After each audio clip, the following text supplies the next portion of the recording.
We're back. We're live. This is Think Tech Global Connections, and we're talking about the tunnels of Hamas and Hezbollah, with our old friend, Dr. Rupmati Kandekar, who is in New York, and she is our global reporter covering anything of global consequence. Thank you very much, Rupmati, for joining us today. Aloha, Jay. Thank you for having me with you. Always my pleasure. And mine. So we were talking about tunnels today. Tunnels are all the rage because tunnels are at the center, or at least an important factor in the Israeli decision to do a ground war in Gaza. And so I guess the first thing I'd like to know from your studies and your reporting, what are those tunnels like in Gaza? What's the engineering of them?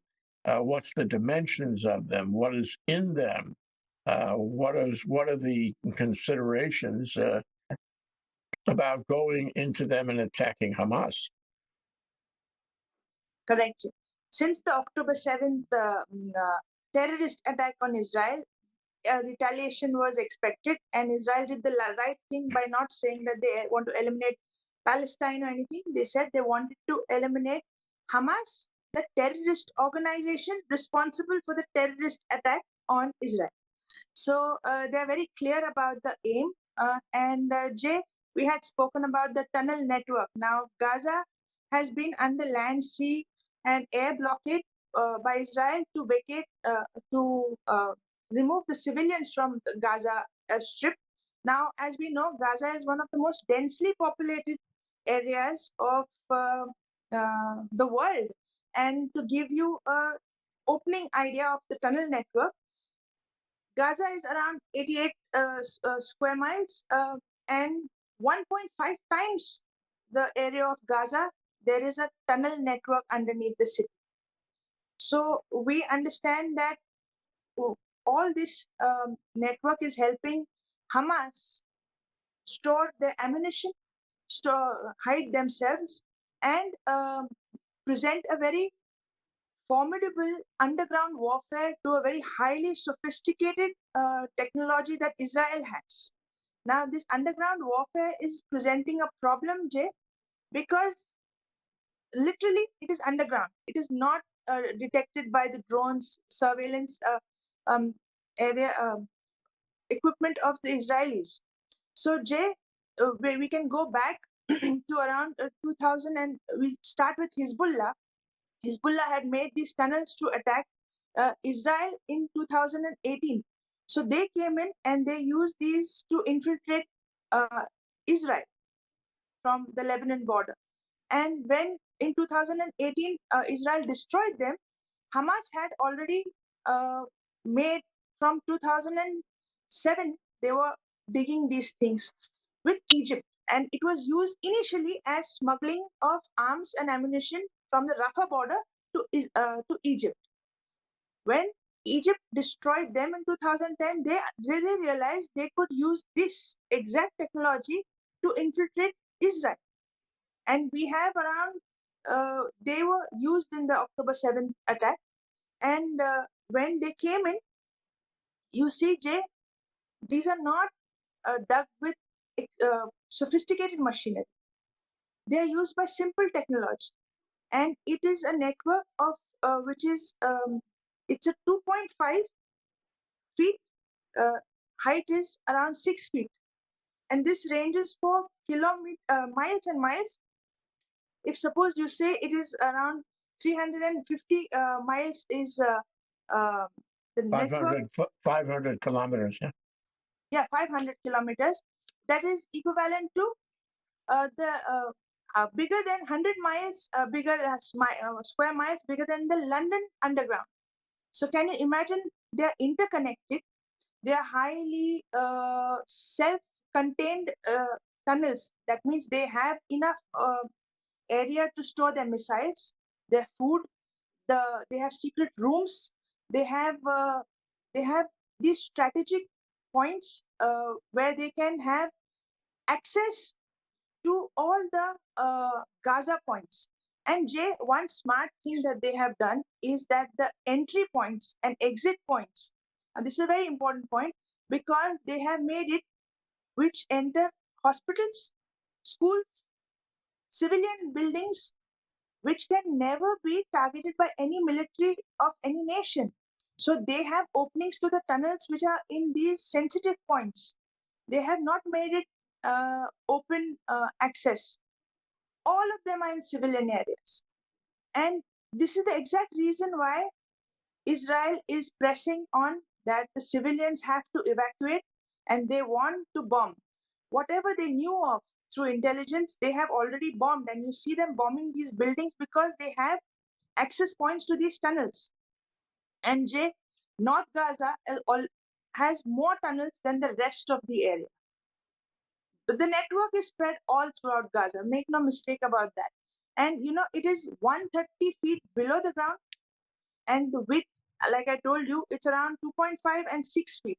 They have these bikes which move inside. There are videos which show you the bike within the tunnel, and you see these missiles which are put in a line. And that was where Hamas was getting 5,000 rockets to fire into Israel. Where did they store it? They stored it in these tunnels. And the tunnel network becomes very, very important because not only do they provide shelter to these militants, Jay, the main point is that they have a lot of ammunition. And when the Israeli army will go in, these ammunition points will serve as minefields for the Hamas terrorists. They can use it as the Israeli army advances, along with the snipers in the buildings. They can use these tunnels as mines. So, 1.5 times the size of the city, underlying the city and filled with ammunition and terrorists, it's a very tough task for the Israeli army to handle. And on top of that, if you're putting human shields of hostages, if you're putting human shields of civilians, it becomes all the more difficult. And especially with the social media pressure, we see that they are presenting it as a war between Israel and Palestine. It is not a war between Israel and Palestine. It is Israel versus the terrorist organization. It is always has to be made clear that is Israel versus Hamas, a terrorist organization. And the tunnel network is their biggest defense ever. And as soon as they destroy this, we are going to have a humanitarian inclined Gaza. I'll tell you why. Because the money that is diverted for humanitarian aid, that is being used for building these tunnels. Around say how many 1.5 billion dollars is the amount estimated to build these tunnels. This 500 kilometers, 1.5 billion, and 1,000 billion, is the amount that comes into Gaza as humanitarian aid. 1 billion. And 1.5 billion has been used for these concrete tunnels. So you see, they're not using it for humanitarian things, because one tunnel can build you, it is 350 trucks of concrete is used for building these tunnels. And in that same amount, which you build a 2 kilometer by 4 kilometer tunnel, you can build around 86 houses, 19 medical clinics, 6 schools, and 7 mosques. Imagine all that is going to build one tunnel. So Hamas is diverting the money that comes into Gaza for humanitarian purposes to build these tunnels. And 1.5 billion is not a small amount. So they have been using all the aid, and even Israel gives them concrete to build civilian houses. Even that has been diverted, because pick up any video, you see that the tunnels are well concreted. They have electricity, they have internet access, they have supplies of food, they have ammunition storage. So it's a very potent weapon of war that Hamas possesses, which has to be destroyed. Well, How deep did you say they are? 1.5 below the ground. 1.5 under. How far down? They are like 130 feet below the ground. And they're 2.5 meters broad and 6 feet in height. So one thing that interests me is you say that the access to the tunnels are under what hospitals and residential buildings and what have you. What is it? What does one of these access points look like? Jay, they must be opening, the flaps which open from the ground. You have secret doors which come, from the ground. And strategically, you see, they do have support of civilians. They do have support in schools, Jay. They open up in schools. They open up in mosques. They open up in hospitals. So you see, these are targets which, in warfare also people hesitate to target. And Hamas has made sure that access and entry into these points is going to be at such places where they will never be denied access into this. Now, how to deal with them? Yeah, let's go to that. I just want to get one more point. I have seen and I've heard that Hamas is able to fire um, missiles and rockets and drones, which they keep in the tunnels along the Yeah, side of the tunnel from those access points. And so those access points would be outside, I suppose. And they would flip open the door to the access point. They would bring up the rocket or the missile, what have you. They would fire it, and then they would bring the mechanism for the rocket back down into the tunnel, close the door, and nobody would know where the rocket came from. Am I right? Is correct. that what's happening? Correct, Jay.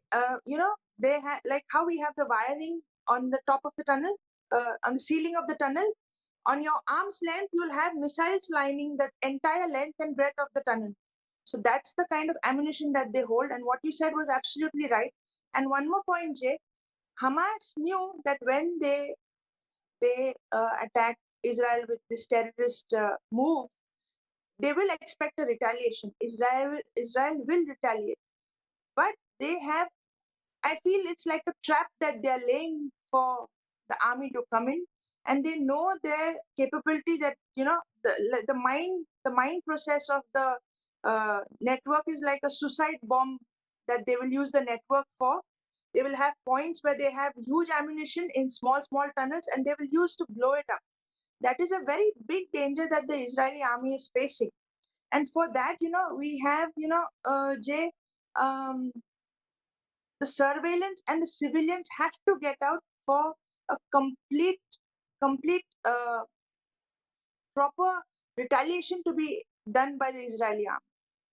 Yeah, yeah, they're going to have mines and other um, explosive devices in those tunnels, which they can probably trigger by either the internet. You said there was internet cable in there, and or by some kind of remote radio signal within the tunnel, or automatically. In other words, you step on a mine or you pass a certain point in the tunnel and it blows you up. So the Israelis have a pretty big challenge on their hands because as long as those tunnels exist, Hamas is in operating mode. As long as those tunnels exist, Hamas has a place for its missiles and its ammunition, food, water, all the things that it needs for supply. As long as those tunnels exist, they have a place to hold the hostages and themselves. And I'm sure they have plans on the tunnels. I saw a chart of the tunnels, and they turn, as you said, is what do they call it? It's the Hamas Metro. They turn Yes, left, they turn right, and it's like a maze, and you have to know which way is going, and we don't, the Israelis don't. So they're going to have yes, to figure a way to deal with all the tricks and surprises that Hamas has built in. And one interesting point that I heard made uh, is that Israel has been waiting 2 weeks now to attack those tunnels, and in those 2 weeks, Hamas has been fortifying those tunnels and supplying those tunnels and getting ready. One commentator said, "Well, they must be tired down there." I'm not sure I agree with that. I think they're not tired. They're preparing. And yes. They're yeah, go ahead. They are preparing, Jay. I mean, you're facing one of the most potent armies in the world, and you have the guts to stand in front of them because they have plans, Jay. The terrorist attack was just part of the plan. I mean, I told you, like last time we discussed, that the ultimate goal for them is to establish Islam and eliminate the front. So for them, Israel is the enemy, and you have these people who supply. There is also that Iran supplies them spare parts for the machinery that they have, and the assembly of the entire thing takes place in the tunnels. They have enough space for assembly of uh, uh, ammunition and warfare in those tunnels. It's not just a cramped up place; it's a fully functional city down there. So Yeah. that is dangerous. That's remarkable. Remarkable how they've designed it so well. And at the same time, as we were discussing before the show, the militants are motivated. They're motivated to, fight. One thing that came out in the news is that to motivate them on October 7th, they were promised an apartment and $10,000 in American money, cash, to go out and kill Jews, and they were given drugs to, I guess, motivate them and make them more dangerous. Can you talk about that?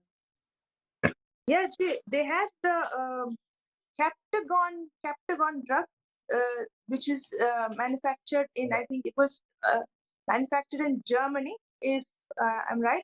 And it's a party drug. They use it to keep your energy high, and they make sure that you don't feel guilty in what you're doing. Now, this point of feeling guilty was when these terrorists came in and started killing civilians and babies and all that. They didn't have to feel guilty and stop the mission. So, I mean, they have found in the pockets huge amounts of this Captagon drug, and this kept them in a frenzy in which they attacked all these civilians, and they went on a rampage, this savage rampage, because of they were under the influence of drugs. So they Yeah, used even I suggest to you, I'd be interested in your thoughts about it, that as and when the Israelis go into those tunnels trying to root them out, they're going to be on those drugs.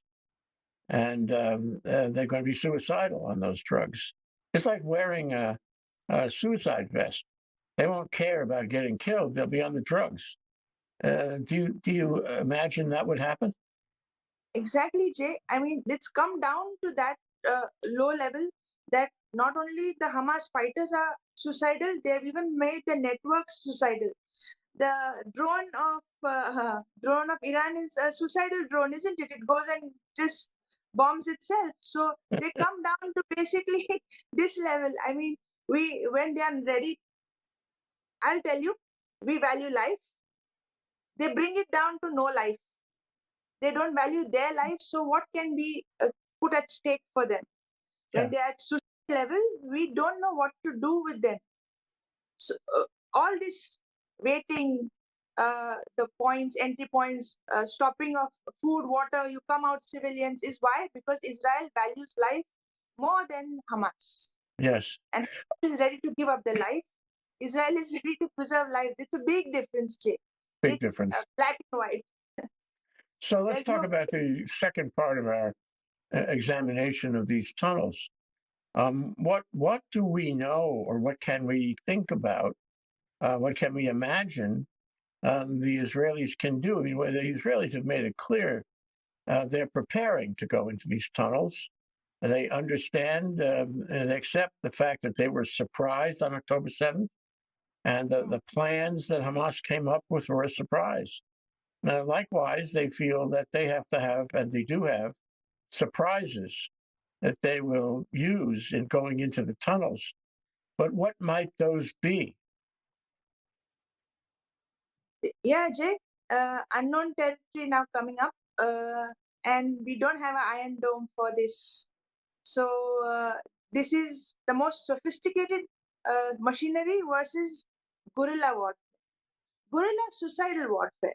So kind of the balance is very very precarious because we don't know what to expect in this kind of warfare. Now, I'll tell you, in Israel we have a Yavalom unit, which is a specialized unit that deals with underground. Exactly this. There's a unit, and it is actually known as Combat Engineering Corps. But they do. They are specialists in the underground operations. They are the largest unit and most efficient unit in dealing with these underground tunnels. But they make their own weapons, Jay. Nobody knows which weapons they use, and they destroy the tunnels with completely. But it's a unit, and we are facing a city of tunnels. So that is just taking up the delay. But uh, we have to make the entire Israeli army the Yavalom unit right now. It has to be quick training and for this combat. Now, Jay, there is a clear this definition of dealing with tunnels, that you bomb the tunnels. Second would be more not recommend, not accepted worldwide, would be gassing, putting gas into the tunnels to bring out the rats from the tunnels. So that would be, that would be at a later stage if Israel really feels it. But they cannot escape this onslaught because they have brought it onto themselves. Well, Imagine Israel. on gas, I was thinking about gas. So, in the old days, the dentists used to use laughing gas. And there are all kinds of gases that are not necessarily poison or lethal gases, but they disable you, make them unconscious or unable to engage with guns. So that, gas has got to be part of this. If they can develop a gas that isn't necessarily in violation of whatever conventions are involved, the Geneva Convention. Poison gas was outlawed after World War One. But two thoughts about that. Number one is I think there are other gases that are not poison for that convention. And the other is I think we have to realize, and somebody said this in a program I was watching today. Somebody said that what Hamas is doing, the atrocities, the war crimes, these things with the tunnels, is rewriting. These things are rewriting the rules of war. They're rewriting those conventions because you have to find a way to deal with them. Anyway, okay, so gas is a possibility. What else? Yes. Bombing them outright. The siege that will happen two ways. You have the air missiles, which will be simultaneous with the ground, will be reinforcing the ground units. And you'll have a very comprehensive attack that will take place with the Yavalom unit spearheading the attack. So that's going to be kind of a very precarious situation that's going to be brought in. But it has to be a concerted effort because, Jay, this is a very intelligent, rat-minded enemy that they're dealing with. And we cannot afford to forget that they do have hostages, which will be presented every point. When they delayed two American hostages, they put the Israeli army on the back foot, and they wanted more time. That was the way they bought time. That the hope that they will release more hostages was the thing which delayed the action even further. So they are playing mind games with And civilians. I don't think we can be all that optimistic about the safe return of the hostages because they are being put in harm's way. Let me offer another possibility to you. It's robotics. These tunnels, you said, are 2.5 feet wide, 6 feet tall. There are missiles and the like along the sides. If the Israelis had a robotic that would walk down the tunnel, or an explosive device that would stay in the tunnel until they triggered it, okay, then they could get out of the tunnel again. They could trigger it, or it would walk autonomously by itself into the tunnel, and when it found anything of interest, it could blow itself up. And if that happened, a number of results. Number one is it would bring the tunnel down at that place. Although I think we have to recognize the tunnels are actually made of steel. So it's not Yes. that easy to bring them down. It's not like an earthen tunnel or an old mine with wooden supports. No, this is steel. So you Yes. have to have a real serious explosion to bring it down. Number two is it might explode the ordnance, the rockets, the missiles that are lined up along the sides, the walls. Number three, if they were there, it would kill Hamas. And maybe that's the way you set this up so that it only activates when there's Hamas people there. And number four, I suppose, it would kill any hostages. And I think the Israelis could be making a decision about that. That they regrettably are victims of war. They're casualties of war, and they're part of this process. It seems to me that robotics, however smart, are dangerous to everyone around, including the hostages who undoubtedly are in the tunnels. So they have to make the calculus around that. But I think they should be considering robotics. Absolutely right. Absolutely right. The only what is that? The barrier that to any action for us is that the sheer size of it, Jay. Kilometers and kilometers and kilometers running. It's a city that we have finished before you get into Hamas, with civilian breakpoints, speed breakers at every point. And Hamas has been doing this since 2007, Jay. So that's been a long time since they have been building these tunnels and fortifying these tunnels, used habituating themselves to live in these kind of conditions is what has made them very strong. How long did it take to go to the Tora Bora mountains in Afghanistan? The Right. same thing over here. They've gone underground and made an entire place down. So this kind of imbalance, asymmetrical warfare, they have an asymmetric advantage which negates the sophistication of any technology. So, Ramadi, it strikes me that one of the strengths of these tunnels is that they're way deep in the ground. But that's one of the weaknesses of Yes. these tunnels too. And Gaza is on the water, and the Israelis have boats, ships, fighting vessels right out there. They could hook up some seawater, and they could find some openings into the tunnels and pump the seawater into the tunnels. Oh, oh, that would be Seawater that is would be corrosive, and if you don't have air, if you're pumping water and displacing the air, you can't breathe down there. I don't know if Hamas has air down there. So it seems to me that it's like a fire engine. The Israeli boats that simply pump seawater into like a fire hose affair, find the first opening and just fill it up. And since it's deep, the water would go down all through the tunnel system, at least that tunnel system, maybe not all because they're different, they're separate tunnel systems, but at least that tunnel system would be, made dysfunctional. What do you think about that? it's the most superb idea you have given, Jay, because see, flooding happens in all the metro cities everywhere.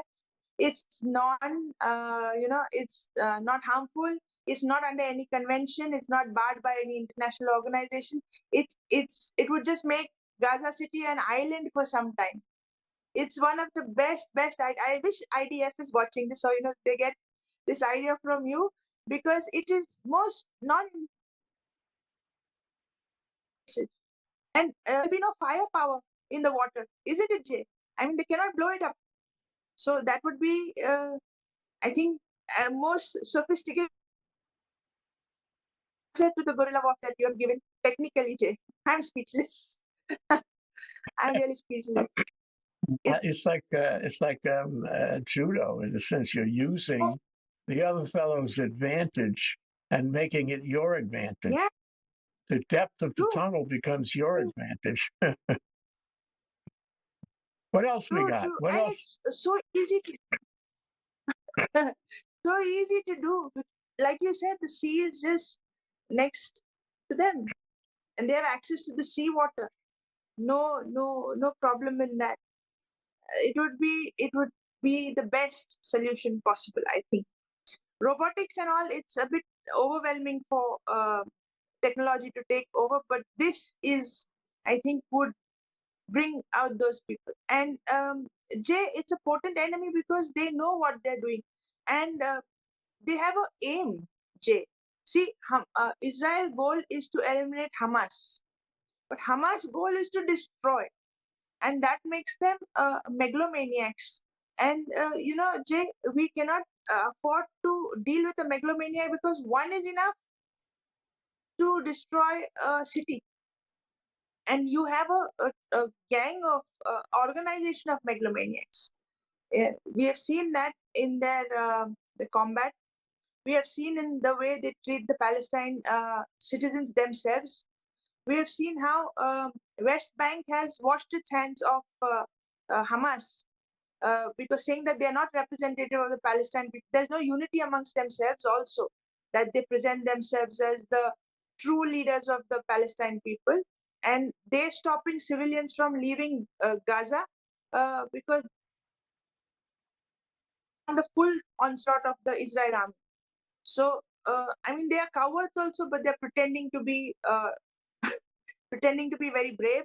Let's see how it works. I think it should work out in a good favor because, like it or not, eliminating Hamas is a favor to the world because they are going to spread out and create chaos everywhere, like they did in Jordan, they did in they did in Egypt.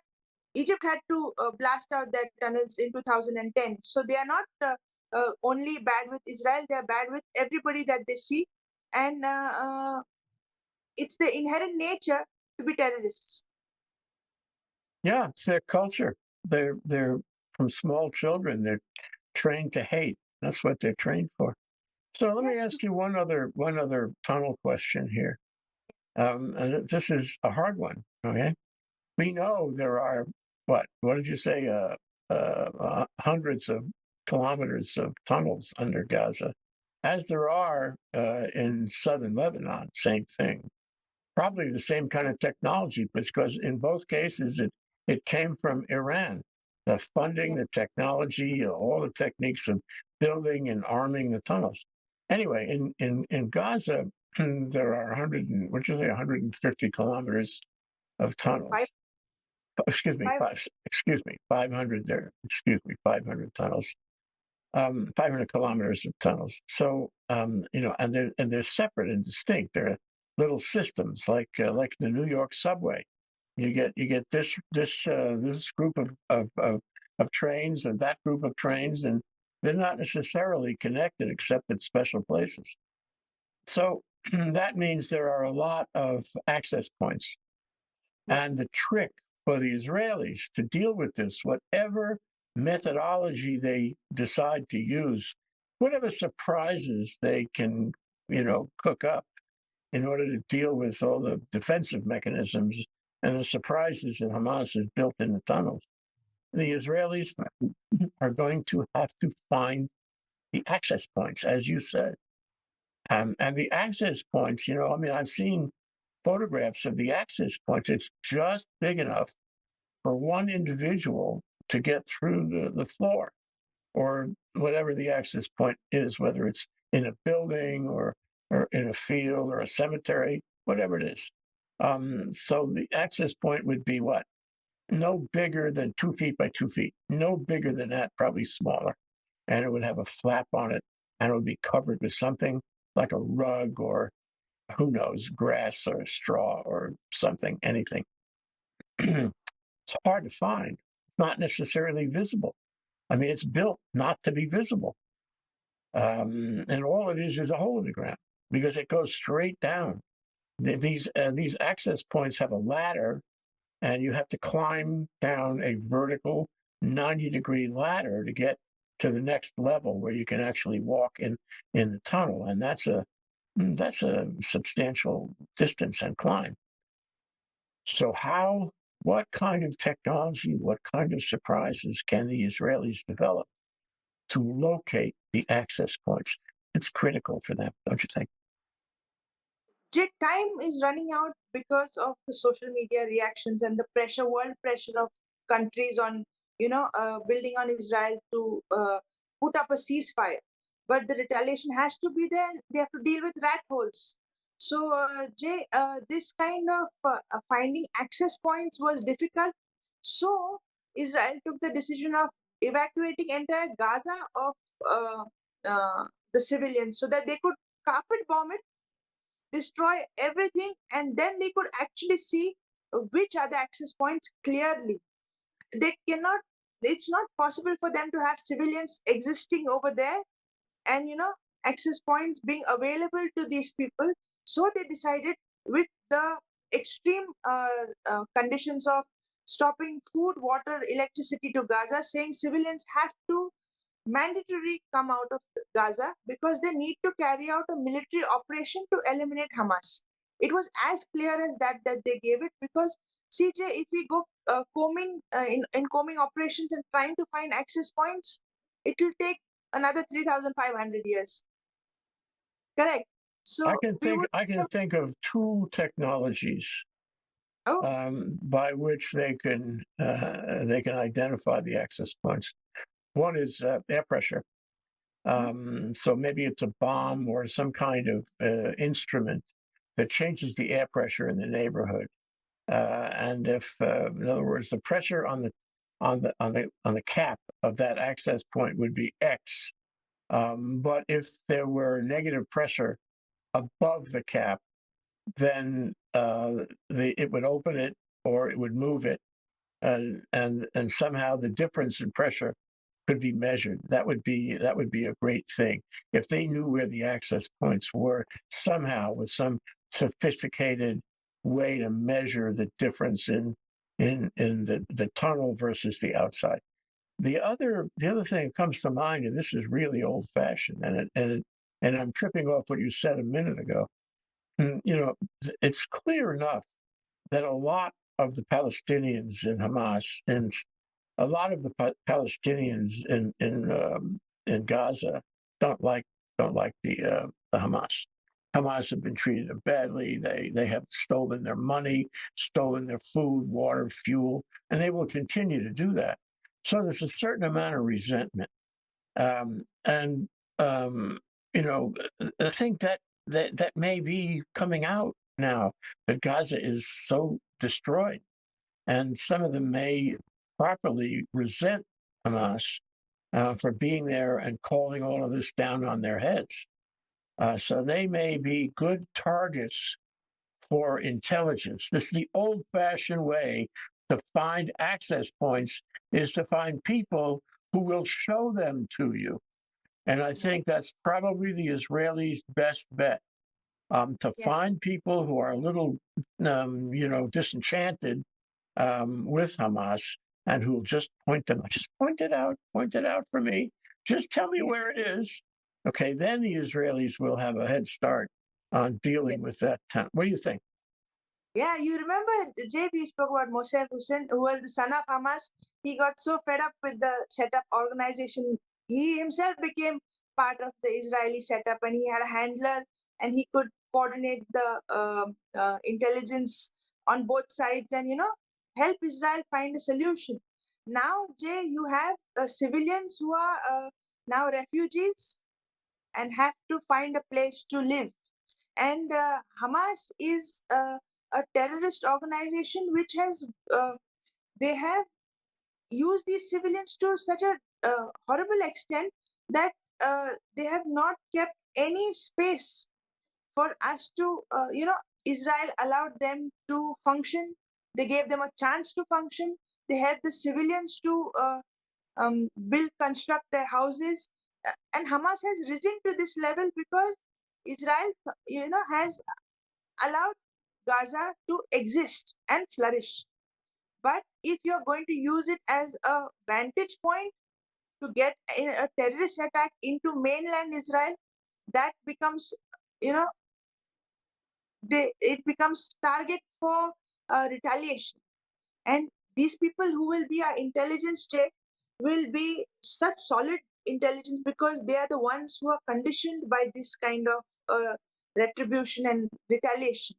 So they are going to be the best assets that Israel has. But I know one thing, Jay, you cannot trust some people. You just cannot trust them because they have an inherent trait of disloyalty. They do not possess that, when you are loyal to something, you have to continue it till a long time. These people change for benefits. And that is the problem that we have. We cannot afford somebody to help and then twist and change at the last minute. They would put uh, Israel at a more sensitive point, and they would have more access. They would leak out more on the other side. I feel. Yeah, So double agents. You're right. That's a real risk. better not to trust and have a little bit of hurt rather than trust and be in a in a soup that way. So I don't trust easily. Well, I guess the good news is that if they identify an access point, it's easy to verify. You know, they just they show what building, what plot of land, where it is, and the Israelis can verify that. The problem, and I think you're right, the problem is that access point itself may be booby trapped.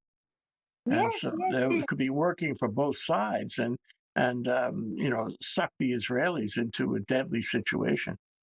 So the they are ready Israelis have for to be very combat. careful with intelligence. They are ready with a counter combat. They knew that this retaliation would come. They are just waiting for the Israel army to come in. Otherwise, why would they wait, Jay?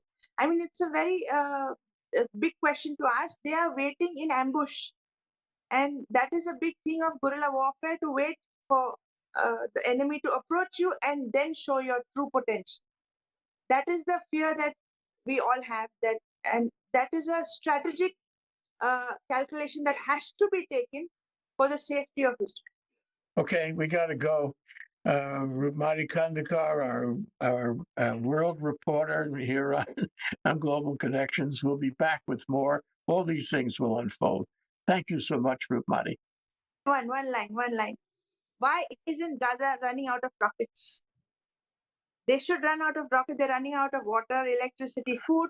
Why they are not running out of rockets? Interesting question. Well, let's watch. Let's watch. We'll be back together. You'll see. Thank you so much, Rumati. Thank you so much, Jay. Aloha.